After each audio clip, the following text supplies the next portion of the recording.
Long before America became a global superpower. Long before world wars or Cold War standoffs. The United States found itself at war with pirates. Not the kind from Hollywood movies, but real, ruthless pirates from North Africa, backed by powerful rulers and protected cities. This is the story of the First Barbary War. A forgotten chapter in U.S. history that saw young America take on foreign terror for the very first time.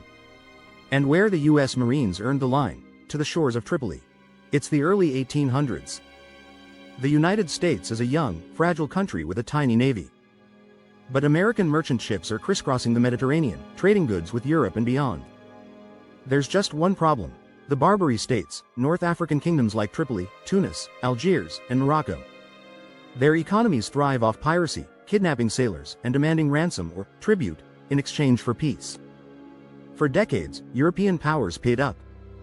So did the U.S., until Thomas Jefferson became president. He believed paying off pirates only encouraged more attacks. When the Pasha of Tripoli demanded a bigger payment and didn't get it, he declared war on the United States.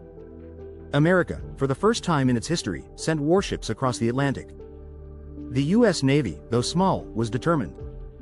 Jefferson dispatched ships like the USS Constitution and the USS Philadelphia to blockade Tripoli and protect American vessels. But in 1803, disaster struck.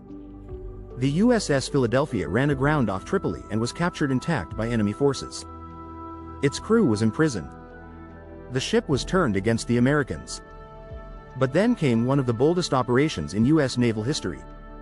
A young naval officer, Stephen Decatur, led a daring night raid into the heavily guarded Tripoli harbor.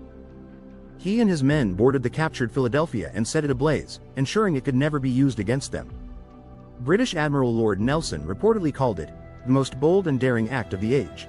Meanwhile, a new plan was taking shape on land. The U.S. supported a rival claimant to the throne of Tripoli and decided to help him take power. In 1805, a small American force led by Marine Lieutenant William Eaton, along with 8 U.S. Marines and several hundred mercenaries, began a brutal march across 500 miles of desert from Egypt to Derna. The journey was harsh, scorching heat by day, freezing temperatures at night, and constant danger. But when they reached Derna, they launched a surprise assault. With naval support offshore, the Marines and their allies stormed the city. After fierce fighting, they raised the American flag over Derna, marking the first time the U.S. flag flew in victory on foreign soil. It was a stunning success, one that helped force Tripoli to the negotiating table. The First Barbary War officially ended in 1805.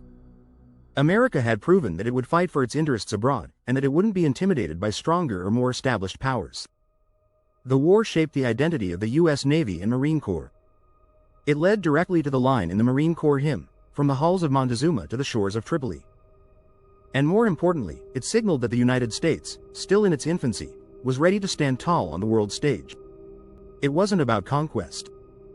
It wasn't about empire. It was about defending American citizens, protecting freedom of the seas, and showing that tyranny, even piracy, would be challenged.